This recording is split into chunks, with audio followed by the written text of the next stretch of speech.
Ողջույն, իմ շատ սիրելի հետևորդներ, այսօր պատրաստելու ենք սխտորի ծիլերի մարինադ։ Երևի շատերդ ծանոթ կլինեք սխտորի այս ծիլերի թթվին, բայց մարինադ միգուցե պատրաստած չեք։ Հիմա ես կներկայացնեմ։ Ես ամեն տարի պարտադիր և թթուն եմ դնում թարմը ուտելու և պահածոյացնում եմ հենց այս տարբերակով։ Քանի որ սխտորի ծիլերը բավականին երկար են և ափսեի մեջ մատուցելուց և տգեղ է և ուտելը հարմար չի, դրա համար յուրաքանչյուր ծիլը այսպես կիսում եմ հավասար մասի, որ լինի մի ափսեի չափով, իսկ եզրերի այդ ծաղկելու վերջավորությունը պարտադիր հեռացնում եմ, ծայրամասը։ Եթե կցանկանաք այս երկարությամբ դնել, առանց կտրելու, հոգ չէ, ինքներդ ոնց կուզեք այդպես դասավորեք։ Իհարկե լվանալուց հետո կաթսայով եռմանջուր ենք դնում,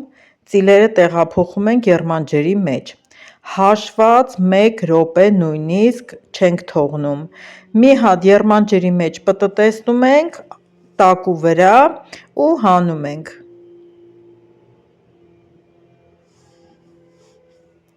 Հանելուց հետո լցնում ենք սառը ջուր, լավ շարժում ենք, որ հովանա եռը կանգնի, շարունակում ենք նույն ձև պատրաստել նաև ամբողջը, մնացածը։ Երբ ամբողջ գործընթացը ավարտած կլինենք, ընդհանուր ծիլը լցնում ենք սառը ջրի մեջ և պարտադիր թողնում ենք գոնե 1 ժամ։ Այս տարբերակով ծանր սխտորի հոտը, համը դուրս է գալիս և թթուն լինում է շատ թեթև համով։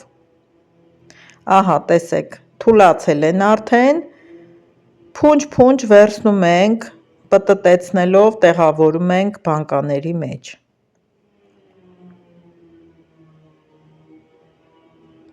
Նույն շուշանի նման։ Այստեղ ում ձեռքերը նիհար են, իրենց բախտը բերել է, բանկայի ներսը կկարողանան ավելի գեղեցիկ դասավորել։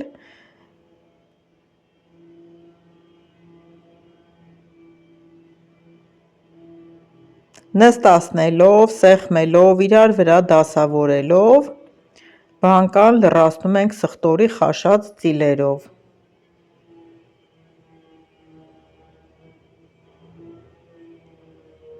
Փոքրիկ կտորները կարող եք ավելի փոքր կլորեցնել և մեջտեղի մասը դնել։ Այսպես սիրուն դասավորելուց հետո ավելացնում ենք համեմունքը։ Ուրեմն աղը լցնելու ընթացքը չի պահպանել, 1 ճաշի գդալ աղ եմ լցնում, կես ճաշի գդալ շաքարավազ։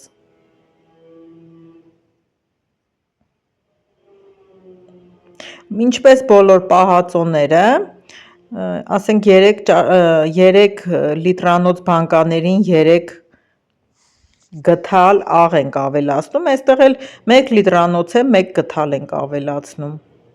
և աղի չի ստացվում, հանգիստ լցրեք։ Յուրաքանչյուր բանկային ավելացնում եմ նաև 1 ճաշի գդալ էսենցիա։ Միանգամից եռմանջուր եմ լցնելու, այս կիտրոնի աղը ըստ ցանկության, եթե կցանկանաք ավելացրեք, եթե ոչ, մի ավելացրեք, պարտադիր չի, ես սիրում եմ, երբ շաքարավազը, էսենցիան և լիմոնի աղը միասին մի տեսակ համ են տալիս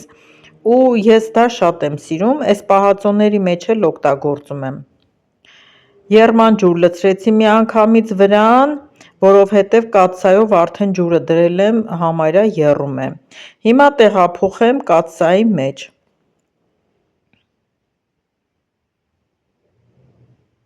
Այստեղ եռացնելու եմ ընդամենը 10-ից 15 րոպե, կնայեմ, երբ կտեսնեմ արդեն ծիլերի գույնը մի թեթև փոխվել է, կհանեմ ու կպահածոյացնեմ։ Երբեք, հիմա տեսեք, արդեն փոխված է գույնը և անցել է 10 րոպե, հանելու եմ ու պահածոացնեմ, երբեք շատ եռալուր չի փափկում, որովհետև էսենցիան նախօրոք ենք լցրել, ահա սա էլ էսպես թողել եմ մնացել է, արդեն առավոտ է, ամբողջական գույնը փոխված, եփված, շատ համեղ է ստացվում, փորձեք թթուների հետ, ինձ թվում է շատերն են սիրում, գեղեցիկ, դասավորված, երբ տեղափոխեք մառան, ձեր մառանի էդ դարակներն էլ շատ սիրուն կլինեն, այսքանը սիրելիները, շնորհակալ եմ, որ դիտեցիք, կհանդիպենք հաջորդ տեսանյութում.